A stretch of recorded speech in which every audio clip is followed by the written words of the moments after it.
আরে ওই স্যারটা না, যে কোচিং কেসে থানায় ছিল, তোমার মালটাকে। দাঁড়া, খুব মেয়ে হচ্ছে নাকি? এই বালতিটা দে তো।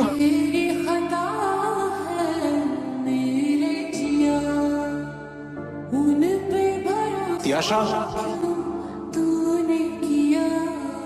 জানো, আমি বিশ্বাস করতাম মানুষ যাকে ভালোবাসে তার ক্ষতি করতে পারে না, নিজের যাই হয়ে যাক না কেন। যদি আমার ভুল বলতো, ও বলতো তুমি আমাকে ভালোবাসো, আমিও তাই বিশ্বাস করতাম। কিন্তু তুমি আমায় ভালোবাসো না। জানো, সবাই যখন আমায় যা তা বলছিল, মিডিয়া, আমার কাছের লোকেরা, আমার খুব ইচ্ছে করছিল যে আমাদের চ্যাটগুলো আমি দেখিয়ে দিই, যে ছবিগুলো তুমি নিজে আমায় পাঠিয়েছিলে দেখিয়ে দিই। সেগুলো পারিনি। কেন জানো? কারণ আমি আজও বিশ্বাস করি মানুষ যাকে ভালোবাসে তার পারে না। তুমি আমায় লাল রং দিতে বলেছিলে,